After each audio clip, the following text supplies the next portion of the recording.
Welcome to The Explainer. Today, we're cracking open Dr. Muhammad Anwar's 2006 book, Friends Near Home, to really get into his vision for Pakistan's security. It's a fascinating look at how a nation might just have to rethink its entire strategy from the ground up. So here's how we're going to break it down. We're going to start with the core security challenge Pakistan has always faced. Then we'll look at the old alliances that used to define its strategy. And from there, we'll dive right into the book's central idea, the Friends Near Home strategy, its vision for the sea, and what it all means for the future of the region. All right, let's get into it. You see, to really understand the solutions the author is proposing, we first have to get a handle on the one single problem that he believes has shaped everything about Pakistan's strategic thinking.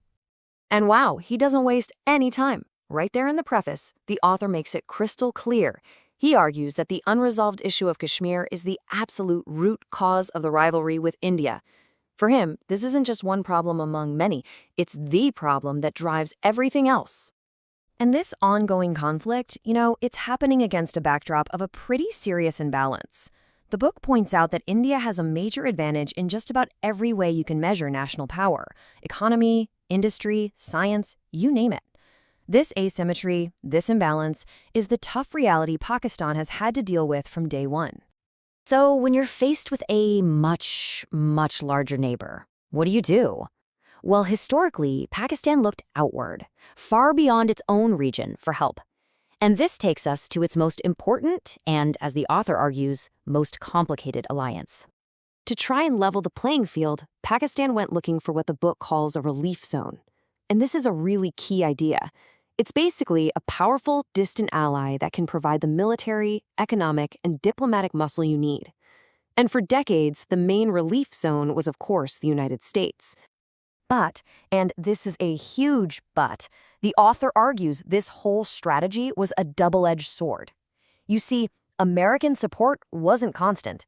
It really depended on Washington's own needs. So, during the Soviet-Afghan War, Pakistan was absolutely crucial. But the moment the Cold War ended, the relationship cooled off fast. Sanctions came down, and America's focus clearly started shifting toward India. Okay, so this is the turning point in the book. The old strategy, relying on a distant relief zone, just wasn't reliable anymore.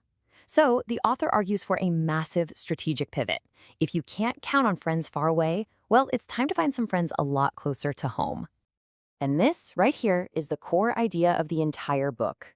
What Dr. Anwar proposes is a total reorientation of foreign policy. He says Pakistan has to look inward, to its own neighborhood, to build a new, stronger, and frankly more dependable network of partners. And he gets really specific about it. He maps out two circles of potential allies. First, there's the Contiguous Ring.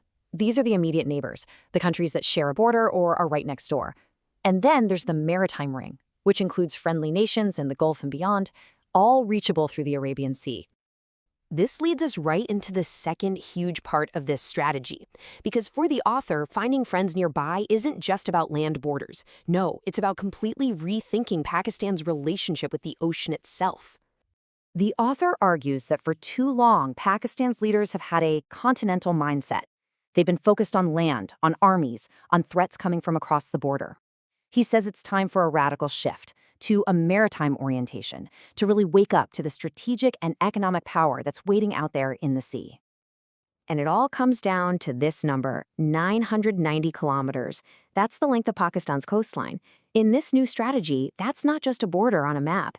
It's a massive gateway, a superhighway to that maritime ring of friends, and to some of the most critical shipping lanes in the world.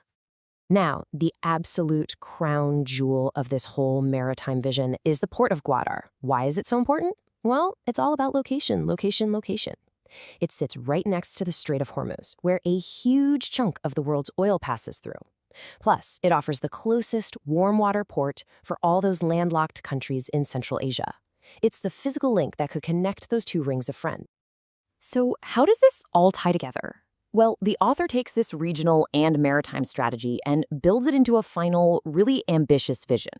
We're moving beyond just defense here and talking about a plan to reshape the economic destiny of the entire region. See, the endgame of the Friends Near Home strategy isn't just about military alliances. The real goal is to use these new partnerships to build a powerful, deeply integrated economic community, to turn shared security into shared prosperity. And Dr. Anwar lays out this incredibly bold long-term plan. He imagines Pakistan using its unique geographic spot to act as a bridge, merging two big regional groups, the Economic Cooperation Organization, the ECO, and the Gulf Cooperation Council, the GCC. The idea is to create a new supergroup he calls the EECO, and the ultimate goal? A powerful economic bloc, kind of like the European Union, to drive development for everyone involved. You know, reading this analysis from back in 2006, it's just such a powerful case study.